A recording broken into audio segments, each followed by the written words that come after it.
Hello, I'm Dan Dipiazzo. I'm the Chief Marketing and Experience Officer at Georgia Aquarium in Atlanta, which basically means that I lead all of our marketing and sales as well as our guest experience efforts here at the aquarium, which is the largest aquarium in North America. So pretty big operation here, but a really exciting place to be.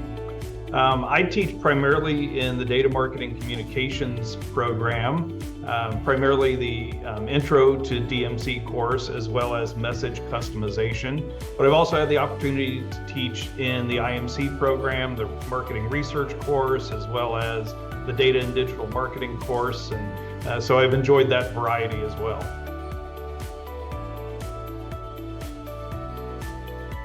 Well, I was a student in the data marketing program, and at the end of that, I was invited to teach. And I just thought it was a great way to take what I learned and to share that with other students. And also being a working professional, a little older when I went through the program, I felt like there was a lot of experience that I had accumulated over the years that would be worth sharing. And so I've just enjoyed that opportunity to kind of give back to the program, as well as it's really helpful to me to hear from the students and to get their feedback and to kind of tap into some of the younger students who are newer in their careers, who are just starting, and to get their perspective.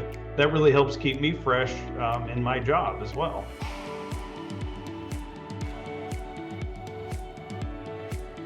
Well, I think one of the great advantages is being a working professional, as many of the instructors in the program are, because it always gives me some kind of timely, real-world examples to bring into the classroom, or even just questions as we're dealing with things like AI or new technologies. It's great to be able to get that discussion, to have a wider network to share with. Recently, I rewrote the research course, and I was able to include a lot of actual work examples of questionnaires and discussion guides and research reports to bring into that course, which I think helps to bring that to life for students more than just what they might get from a textbook. I also like to bring guest speakers in. Almost every session I teach, we have at least one guest speaker who are real subject matter experts who can help fill in the gaps on some of the things where maybe I'm not an expert, and they can bring in their examples. And it's a great opportunity for the students to get to ask questions and to understand a little more specifically about some of those areas.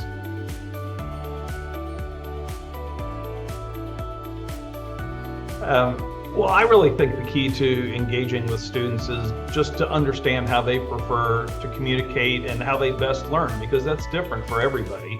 I never use just one way of communicating generally. For instance, I will email a weekly update, but I also post it on the class homepage because different people find that in different places. And I also make myself available by email or by phone or text or by Zoom. It's really however the student needs that kind of input or communication.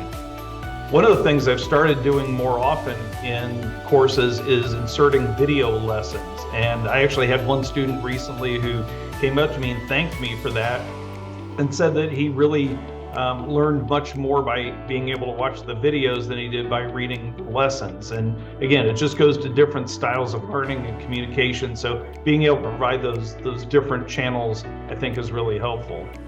I also think it's important to have a little bit of fun along the way. I think it's serious subject matter in some cases, and we take it seriously, but also there's a lot of room for fun, especially in the discussions.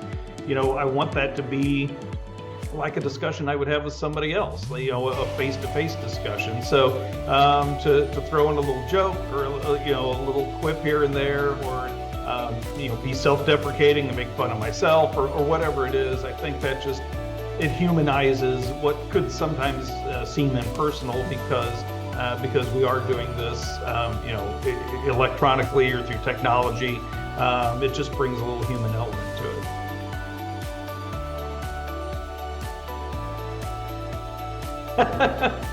Well, to be honest, and I always say I have the musical taste of a 16-year-old girl.